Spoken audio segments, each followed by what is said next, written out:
Olá pessoal, tudo bom? Então, a nossa frase de hoje é do filme Extraordinário. Não sei se vocês assistiram, mas fica a dica, tá? Espetacular. Extraordinário. Então, vamos criar uma nova regra de vida. Sempre tentar ser um pouco mais gentil que o necessário. Então, gentileza gera gentileza. Sejamos, então, gentis e positivos para uma vida muito melhor, certo? Na última aula, a gente falou com relação aos ciclos biogeoquímicos e hoje a gente vai continuar, né? Então, a gente falou na última aula sobre o ciclo biogeoquímico da água. Hoje nós vamos falar do ciclo biogeoquímico do carbono. Então, só um mapa conceitual aí para facilitar a vida de vocês. Legal de ter isso no caderno, tá? Depois, quando a gente voltar às aulas presenciais, eu vou cobrar isso aí de vocês, tá? Ciclo do carbono. Então, quando nós falamos em carbono, o ciclo do carbono e o ciclo do oxigênio, eles estão intimamente ligados, mas eu vou falar do oxigênio na próxima aula, tá? O carbono, ele é absorvido pelas plantas lá no processo da fotossíntese, onde as plantas vão absorver o carbono da atmosfera através dos estômatos. E o carbono ele vai ser utilizado na fase escura da fotossíntese, em que ele será responsável pela produção da glicose. Lembram quando eu expliquei sobre fotossíntese para vocês? Muita gente acha que o carbono é responsável pela produção do oxigênio. Não é. Quem é responsável pela produção do oxigênio é a água. Então, a fotólise da água, essa quebra da molécula de água, esse oxigênio que foi originado através da fotólise da água, ele é que vai voltar para a atmosfera para a nossa respiração, tá bem? O gás carbônico, né, o carbono, ele entra para a produção da glicose na fase escura. Então, continuando, passando a fazer parte de açúcares, lipídios, proteínas e ácidos nucleicos. Plantas são ingeridas por animais. Tanto plantas quanto animais devolvem carbono ao ar como na respiração, né? Então, por isso que o ciclo do carbono e o ciclo do oxigênio eles se complementam, eles se completam. Porque o carbono ele vai ser utilizado na fotossíntese para a nutrição da planta, para a produção da glicose, né? E na quebra da água, ela devolve oxigênio para o ar. Esse oxigênio que está no ar, ele vai ser inalado pelos animais para fazer a respiração.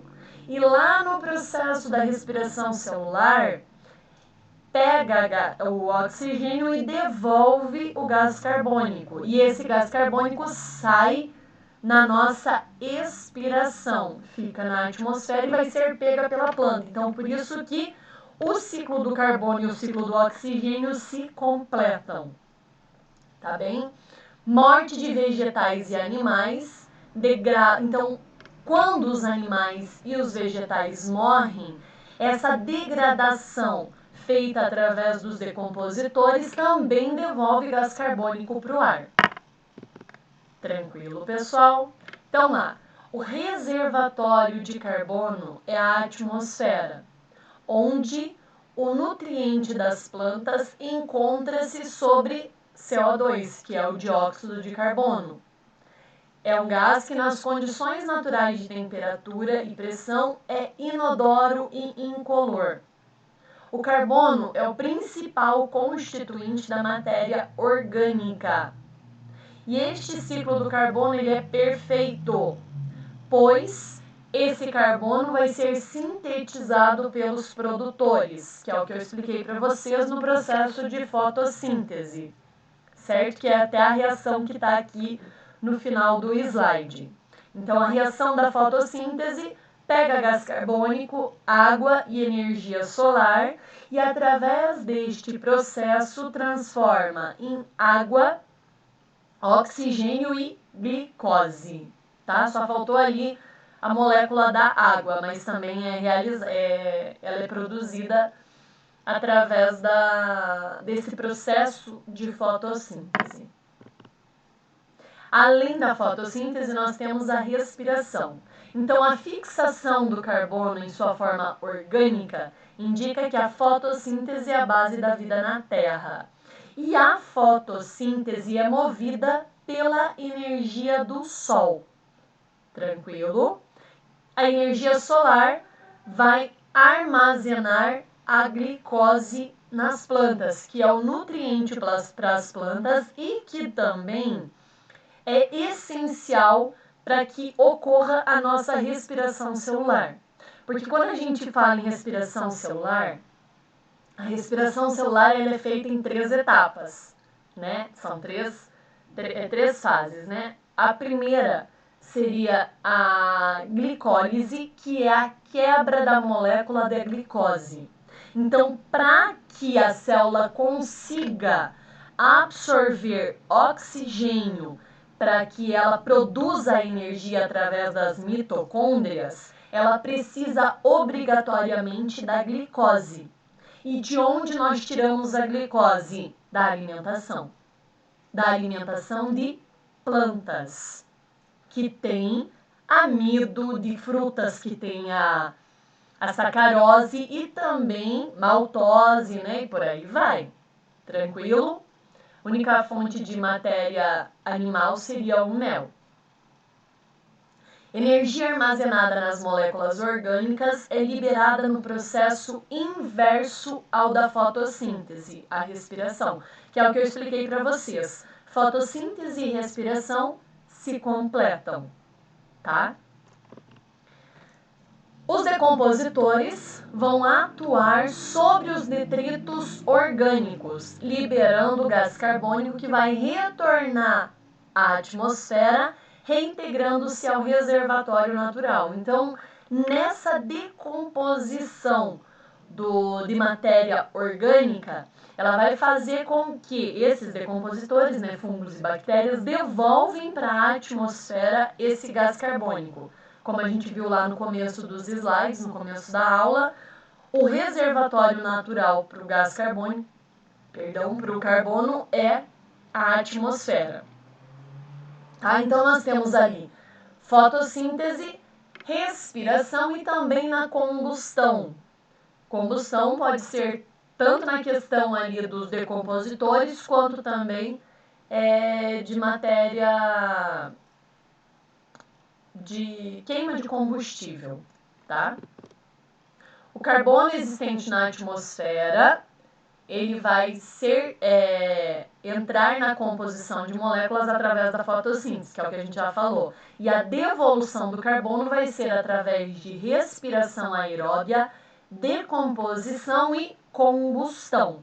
Então, ele é absorvido pela fotossíntese e ele é devolvido de 3 maneiras, tá? Respiração, decomposição e combustão. Tranquilo? Parte do carbono passa a constituir a biomassa de seres e pode ser transferida para um herbívoro e depois para um carnívoro através de alimentação, passando de um nível trófico para outro nível trófico. Tranquilo? Então, uma imagem ali do ciclo do carbono. Não sei se eu comentei com vocês, mas eu vou querer uma imagem de cada ciclo, tá? Por partes, né? Óbvio, a gente falou sobre o ciclo da água na última aula, desenho do ciclo da água, ou esquema, tá? Ou mapa conceitual, a critério de vocês. E agora, nessa próxima é do carbono. Então, nós temos ali o ciclo do carbono, né? Respiração, volta para a atmosfera, pega pela fotossíntese. Ali nós temos também a combustão através de fábricas, através de queimadas também pode ser, através de escapamento de carros, tá? Aí nós temos ali os seres que morrem, são também decompostos pelos decompositores e devolve o gás carbônico para a atmosfera. Então, absorvido através da fotossíntese, liberado através de respiração celular, decomposição e combustão. Através das moléculas de gás carbônico, o gás carbônico é capturado do ar e entra na cadeia alimentar. Essencial aos seres vivos para a síntese de matéria orgânica. Então, o carbono ele é essencial para a nossa sobrevivência. Belezinha? Mesma coisa ali, né? Só para fixar, mais uma vez apenas para fixar. Gás carbônico é absorvido através de fotossíntese e liberado pela respiração, combustão e decomposição. Ação antropológica, ação do ser humano. Então, teve início lá na Revolução Industrial. Quando a gente fala dentro de biologia, a Revolução Industrial, a gente falou esse ano sobre isso ainda, ela teve um papel bem importante até na questão da adaptação das espécies, né? Porque através da fuligem que saía das chaminés das fábricas, essa fuligem começou a colorir os troncos das árvores. E isso fez com que as mariposas mudassem e se adaptassem a isso, porque antes as mariposas claras tinham em larga escala e as escuras ficavam em evidência, então elas eram atacadas pelos predadores. Com a Revolução Industrial e essa fuligem saindo pela chaminé, coloriu mais os troncos das árvores, tornando eles mais escuros. Isso fez com que as mariposas escuras se sobressaíssem sobre as claras, certo? Isso foi muito rápido e continua em crescimento cada vez mais, né? Processos naturais seriam as queimadas, erupções vulcânicas, e isso é uma autorregulação. Se bem que a gente vê que hoje a gente teve um problema bem sério esse ano com as queimadas, né? Porque estava um tempo muito seco, então teve muitas e muitas áreas degradadas por causa do não conseguir controlar as queimadas. E isso causou um desequilíbrio muito sério, né? Aumento na concentração de carbono no ar, ela vai causar uma desertificação e também a diminuição da biodiversidade, mesmo porque os seres vivos começam a competir com essa falta de oxigênio que tem na atmosfera. Diminuição do consumo de gás carbônico vai ser pelo derramamento de petróleo nos oceanos, morte de plâncton e pela desflorestação, que seria o desmatamento. O desmatamento, então, ele aumenta a quantidade de gás carbônico no ar, emitindo em função da emissão no momento da queima. Então, você está queimando uma floresta. E isso vai estar diminuindo a quantidade de oxigênio, porque diminui o filtro.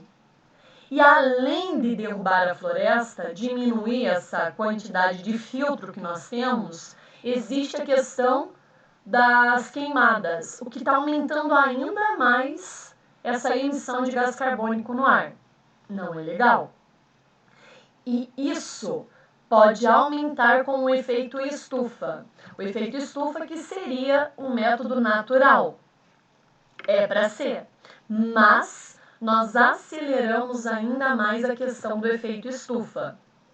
Então nós temos ali a temperatura média da Terra, seria em torno de 17 graus, mas sem o efeito estufa seria menos 18 graus centígrados. Então isso iria desacelerar o aquecimento global, se nós não tivéssemos uma emissão de gases poluentes tão em larga escala para a atmosfera.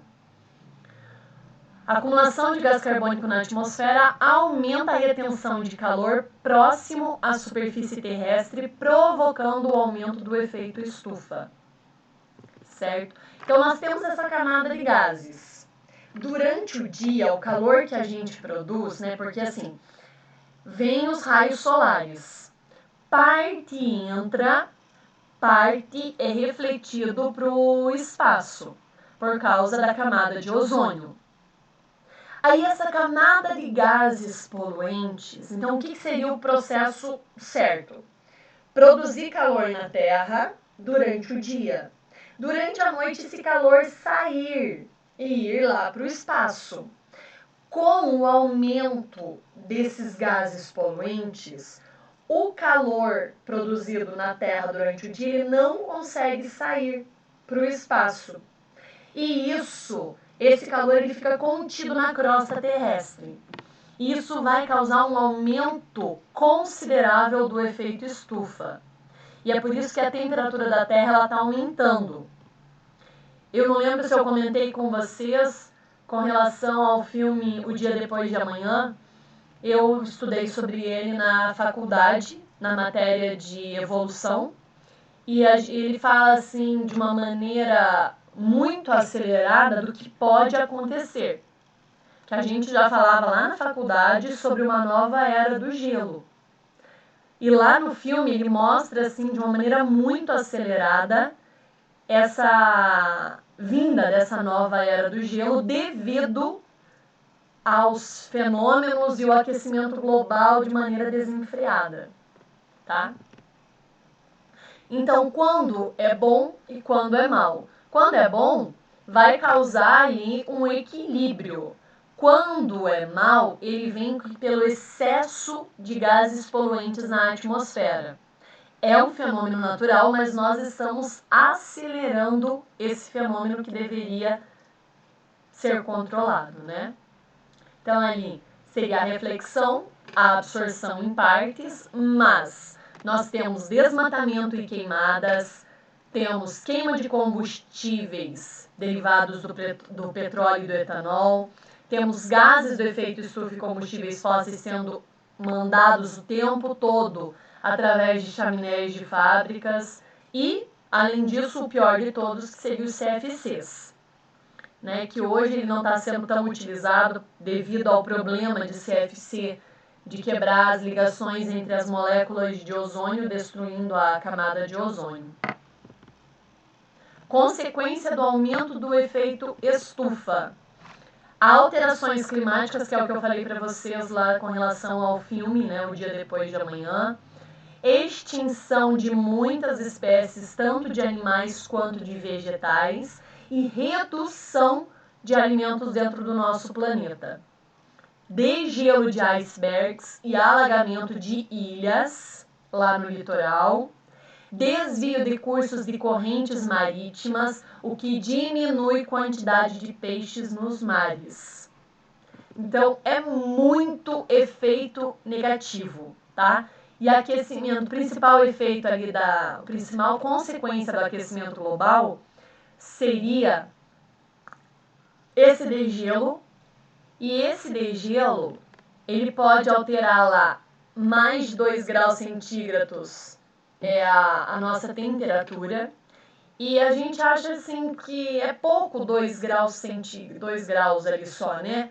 Mas para a temperatura do planeta isso é muito grande. E esse degelo, ele causa uma alteração de pH nas águas marítimas. Essa alteração do pH também pode causar uma alteração na temperatura da água do mar. E esse é o maior problema. Por isso que a gente está tendo assim, vários fatores atípicos, né, com relação ao nosso clima. Mudanças drásticas nos padrões de chuvas. Redução da produção agrícola, secas e inundações. Me digam se a gente não está vivendo isso já. Em todas as nossas lives a gente comenta muito com relação a essas questões, né? A gente estava falando quando falamos da questão da dormência de sementes com relação a chuvas, e isso vai piorar cada vez mais, infelizmente. Elevação dos níveis de oceanos, o que está causando muitas e muitas ressacas nos mares, né? e algumas mini tsunamis e outras muito ao extremo. Alterações de fauna e flora e extinções. Nós temos ali até, eu comentei com vocês quando eu falei sobre as relações ecológicas, que os ursos polares começaram a praticar o canibalismo pela falta de alimento que eles estão tendo. E algumas doenças. Então ali seria algumas epidemias estão surgindo cada vez mais. A gente está vendo com relação à dengue, que está cada vez pior. Febre amarela anda sendo muito comentada também, né? Então a distribuição de enfermidades tropicais que incidem em regiões que antes eram mais frias. Ali um mapa mental com relação a esse aquecimento global. É legal de vocês terem no caderno também, né? Além do ciclo do carbono, né? É muito bom de ter isso aqui sobre aquecimento global, porque pede bastante no Enem sobre isso. Certo, pessoal? Depois de todo esse turbilhão de notícias aí, mas a gente pode fazer a nossa parte, né? E não esqueça disso. Você é incrível. Beijo grande pra vocês. Até a próxima aula. Tchauzinho.